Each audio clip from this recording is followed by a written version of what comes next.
బలహీన వర్గాలకు బాస్ట్గా ఉండాలన్నారు ముఖ్యమంత్రి చంద్రబాబు నాయుడు. వచ్చే ఏడాది మహిళా దినోత్సవం నాటికి 1,00,000 మంది మహిళా పారిశ్రామికవేత్తలని తయారు చేయాలన్నారు Chandrababu Naidu. One family one entrepreneur విధానంలో భాగంగా 1,00,000 మంది మహిళలను పారిశ్రామికవేత్తలను చేయాలని లక్ష్యంగా పెట్టినామని చంద్రబాబు చెప్పారు. వచ్చే ఏడాది మార్చి 8వ తేదీన జరగబోయే మహిళా దినోత్సవం నాటికి 1,00,000 మంది మహిళా పారిశ్రామికవేత్తలను తీర్చిదిద్దినట్లుగా ప్రకటన చేసే దిశగా ప్రభుత్వం అడుగులు వేస్తోందని, దీనికి బ్యాంకర్లు పూర్తిగా సహకరించాలని సీఎం చంద్రబాబు కోరారు. రాష్ట్ర సచివాలయంలో 232వ రాష్ట్ర స్థాయి బ్యాంకర్ల సమావేశం జరిగింది. వ్యవసాయం, ప్రాథమిక రంగాలు, ఎంఎస్ఎంఈ, డ్వాక్రా గ్రూపులకు రుణ వితరణ లక్ష్యాలు, గ్రామీణ ప్రాంతాల్లో బ్యాంకింగ్ సేవలపై చర్చించారు. ఈ సమావేశంలో ప్రభుత్వ ప్రాధాన్యతలను సీఎం చంద్రబాబు వివరించారు. అలాగే ఏ రంగాల్లో సహకారం కావాలనే అంశాన్ని సీఎం స్పష్టం చేశారు. ఈ సందర్భంగా ముఖ్యమంత్రి మాట్లాడుతూ, గతంలో one family one software engineer అంటూ ప్రమోట్ చేశాం. ఇప్పుడు వన్ ఫ్యామిలీ వన్ ఎంటర్‌ప్రెన్యూర్ అనే నినాదంతో పనిచేస్తున్నాం. దీంట్లో భాగంగా మహిళలకు పెద్దపీట వేయాలని నిర్ణయించాం. వచ్చే ఏడాది మార్చి 8వ తేదీ నాటికి 1,00,000 మంది మహిళలను పారిశ్రామికవేత్తలుగా తీర్చిదిద్దేలా కార్యాచరణ సిద్ధం చేశాం. దానికి బ్యాంకర్లు సహకరించాలి. బ్యాంకులు అందించే సహకారాన్ని అందుకుని ఏపీ డ్వాక్రా మహిళలు ప్రగతి పదాన నడుస్తున్నారు. ఇప్పటికే మహిళలు వివిధ రంగాల్లో వ్యాపారాలు చేస్తున్నారు,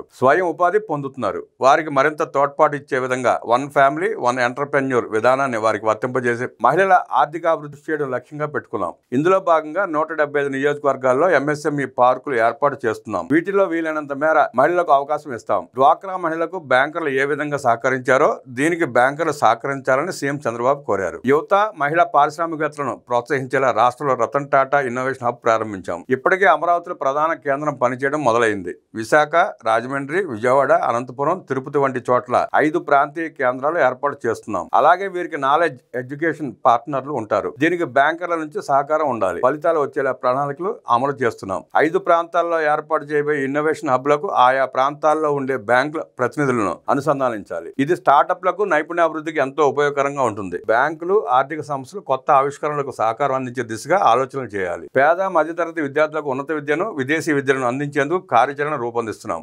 యువత భవిష్యత్తు బంగారమయం కావాలంటే విద్యకు ప్రాధాన్యం ఇవ్వాలి. నాణ్యమైన విద్యను అందించడంతో పాటు ఉన్నత విద్య, విదేశీ విద్యను పేద, మధ్యతరగతి ప్రజలకు అందుబాటులోకి తేవాలి. ఉన్నత విద్యకు సహకరించేలా బ్యాంకర్లు తమ వంతు పాత్ర పోషించాలి. తక్కువ వడ్డీలతో రుణాలు ఇవ్వడం, తక్కువ మొత్తాలతో అప్పు తీర్చే వెసులుబాటు కలిగించాల్సిన అవసరం ఉందని సీఎం వివరించారు. బ్యాంకర్ల సమావేశాలు అర్థవంతంగా జరగాలి, ఫలితాలు ఇచ్చేలా ఉండాలి. రైతులు, ప్రజలు, ప్రభుత్వ ఆకాంక్షలకు అనుగుణంగా నిర్ణయాలు ఉండాలి. రొటీన్ సమావేశాల వల్ల ఎలాంటి ప్రయోజనం లేదు. ఖరీఫ్ సీజన్లో ఇప్పటికే సగం సమయం గడిచిపోయింది. ఈపాటికే రైతులకు రుణాలు ఇవ్వాల్సి ఉంటుంది. సీజన్ ఆఖరులో రుణాలు ఇవ్వటం వల్ల రైతులకు ఎలాంటి ఉపయోగం ఉండదు. ప్రస్తుతం ప్రపంచం అంతా వేగంగా మారిపోతుంది. బ్యాంకర్లు మారాలి. జీఎస్టీల సంస్కరణలను కేంద్రం తీసుకొచ్చింది. నెక్స్ట్ జనరేషన్ ఆఫ్ రిఫార్మ్స్ రావాలి. బ్యాంకులు, పబ్లిక్ పాలసీలు ఎప్పుడూ ప్రజలను నియంత్రించేలా కాకుండా ప్రోత్సహించేలా ఉండాలి. అమెరికా, చైనా లాంటి దేశాలకు సవాల్ విసిరేలా మన ఆర్థిక వ్యవస్థ తయారవుతోంది.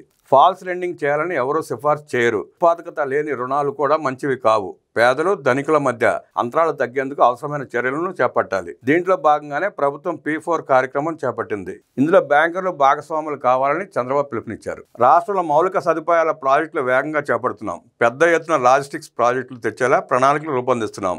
పోర్టులు, ఎయిర్పోర్టులు, పారిశ్రామిక కారిడార్లు, అన్ని రకాల రవాణా సౌకర్యాలకు సంబంధించిన భారీ ప్రాజెక్టులు చేపట్టబోతున్నాం. దుగరాజపట్నం పోర్టు రాబోతోంది. కేంద్రంతో సంప్రదింపులు జరుపుతున్నాం. ఏపీకి అతిపెద్ద తీర ప్రాంతం ఉంది. లాజిస్టిక్స్ రంగంలో పెట్టుబడులకు అపార అవకాశాలున్నాయి. లాజిస్టిక్స్ సౌకర్యాలను మరింత విస్తరించేందుకు లాజిస్టిక్స్ కార్పొరేషన్ ఏర్పాటు చేస్తున్నాం. లాజిస్టిక్స్ వ్యయం ప్రస్తుతం 14% ఉంది.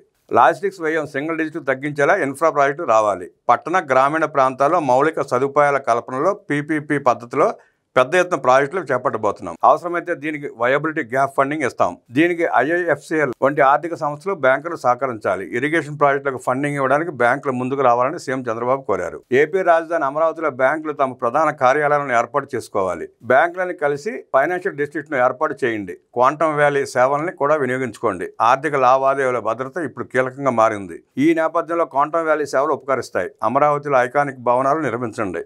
బ్యాంకులకు అవసరమైన భూమిని కేటాయిస్తాం. 2 ఏళ్లలో అమరావతిలో బ్యాంకులు తమ కార్యాలయాలను నిర్మించాలి. బ్యాంకుల బ్యాక్ ఎండ్ సర్వీసులను ఇక్కడ నుంచే అందించాలి. అమరావతిలో రైతుల రిటర్నబుల్ ప్లాట్లకు రుణాలు ఇచ్చేందుకు బ్యాంకులు ముందుకు రావాలి. వారిని ఎలాంటి ఇబ్బందులు పెట్టొద్దని సీఎం చంద్రబాబు సూచించారు. కౌలు రైతులకు రుణాలు ఇవ్వాలి. బడుగులు అన్ని రకాలుగా ఆర్థికంగా ఇబ్బందుల్లో ఉంటారు. వారికి ఆర్థికపరమైన అండ కూడా తక్కువగా ఉంటుంది. అలాంటి వారికి ప్రభుత్వం అండగా ఉండటంతో పాటు బ్యాంకర్లు కూడా సహకరించాలి. బీసీ కార్పొరేషన్, ఎస్సీ, ఎస్టీ కార్పొరేషన్ల ద్వారా రుణాల కోసం వచ్చే దరఖాస్తులను త్వరితగతిన క్లియర్ చేయాలి. PM సూర్య గారు వంటి పథకాన్ని అత్యంత ప్రాధాన్యత అంశంగా గుర్తించాం. దీనికి ఎలాంటి ఇబ్బందులు లేకుండా సహకరించాలి. సిబిల్ స్కోర్ వంటి అంశాలను పరిగణలోకి తీసుకోవాల్సిన అవసరం లేదని నిబంధనలు చెబుతున్నాయి. దీన్ని బ్యాంకర్లు పరిగణలోకి తీసుకోవాలి. Startup India, Mudra Yojana, PMEGP, FME, SVANidhi పథకాల్లో బడుగులకు ప్రాధాన్యమివ్వాలని సీఎం చంద్రబాబు కోరారు. 232వ రాష్ట్ర స్థాయి బ్యాంకర్ల సమావేశంలో వివిధ రంగాలకు బ్యాంకర్లు ఇచ్చిన రుణాలను వివరించారు. పెట్టుకున్న లక్ష్యాలకు అనుగుణంగా ఎంతవరకు పురోగతి సాధించారనే అంశంపై సమీక్షించారు.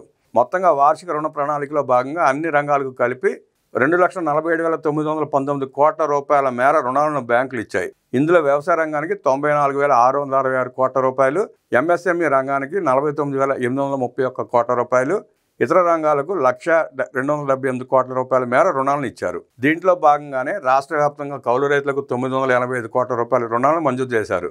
ఆర్థిక ప్రమాణాల విషయంలో ఇతర రాష్ట్రాలతో పోలిస్తే ఏపీలో బ్యాంకులు బాగా పనిచేస్తున్నాయని కేంద్ర ఆర్థిక శాఖ కార్యదర్శి నాగరాజ్ చెప్పారు. సేద్యానికి ముందుగానే రైతులకు రుణ వితరణ జరగాలన్న సీఎం అభిప్రాయంతో ఏకీభవిస్తున్నాను. మచిలీపట్నం ఆంధ్ర బ్యాంక్ వ్యవస్థాపకులు భోగరాజు పట్టాభి సీతారామయ్య పేరుతో పార్క్ మెమోరియల్ ఏర్పాటు చేస్తాం. ప్రభుత్వం 2 ఎకరాల భూమి కేటాయిస్తే ఆ పనులు పూర్తి చేస్తామని నాగరాజు ప్రకటించారు.